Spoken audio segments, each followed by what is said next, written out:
Abandoning a plan to hit and run, Randy Petalcorin threw caution to the wind as he fought Nicaraguan knockout artist Felix Alvarado head-on from the start, then blamed foul blows that caused his thighs to cramp in losing by a 7th-round stoppage at the Midas Hotel and Casino tent in Pasay last Monday night.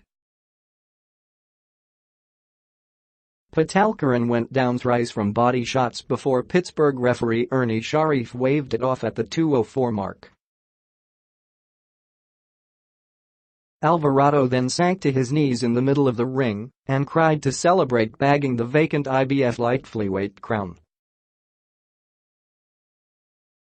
Petalcorin said he wanted to continue fighting, but his legs wouldn't listen. Former 2-division world champion Gerry Peñalosa, watching at ringside, said Petalcorin gassed out. He suspected Petalcorin had overtrained because by the 3rd round, his mouth was wide open, gasping for air. Petalcorin admitted he sparred over 110 rounds in 3 months of training for Alvarado, but insisted if not for the low blows on his thighs, he wouldn't have cramped. After the fight, Petalcorin limped back to his dressing room, his head bowed. He asked forgiveness and patience from fans who expected another Filipino to become a world champion. Petalcorin claimed Alvarado deliberately hit his thighs to keep him from moving. Australian promoter and Petalcorin's co-manager Peter Midas pointed an accusing finger at Sharif for tolerating the low blows. "I'm disgusted," he said. "The referee could have done a better job. I don't usually slam my fist on the ring apron, but I did during the fight. It's not over for Randy. After a rest, I'll get him a shot at a regional championship, then an interim title. I promise he'll still be a world champion someday." Petalcorin's other co-manager J. C. Manangquil of General Santos City's Sandman stable couldn't understand why he strayed from the fight plan.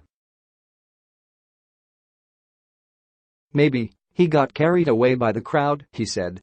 "He was supposed to box and move. It reminded me of AJ Benal, who lost twice by knockout in world title fights in the Philippines. I don't really know what happened. I'm at a loss. It looked like Randy went for an early knockout, and you don't do that against a dangerous puncher like Alvarado." Matchmaker Sean Gibbons, watching on ESPN Plus via livestream in Los Angeles, said Petalcorin fought like a heavy bag and Alvarado had a heyday teeing off. "The tactical fight that Petalcorin trained for didn't happen. When you stand right in front of a guy who can punch and throw many bombs, it adds up quickly," he said. Petalcorin stood his ground until the 6th round, when he began to falter. In the 7th, he had little left and a shot to the side of the body sent him down for the first count. Petalcorin got up, but fell twice more before Sharif halted the carnage. Alvarado was ahead in 2 of the 3 judges' scorecards when it ended. Judges Alejandro Lopez of Mexico and Michael Alexander of England saw it 58-56 for the Nicaraguan, while Filipino judge Sylvester Abanza scored it 58-56 for Petalcorin. The only rounds where the 3 judges concurred were the 3rd, which Petalcorin took, and the 4th, which went to Alvarado. For the Nicaraguan, the only option was to score a knockout. "My plan was to pressure Petalcorin all the way," he said in Spanish. "It was his house, so I didn't want to let it go to a decision.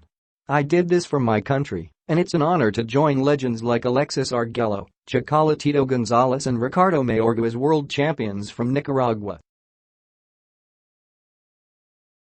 There was a slight commotion after the fight when Alvarado refused to submit a urine sample for a drug test unless it was done in front of title fight supervisor Ben Cailty of Australia.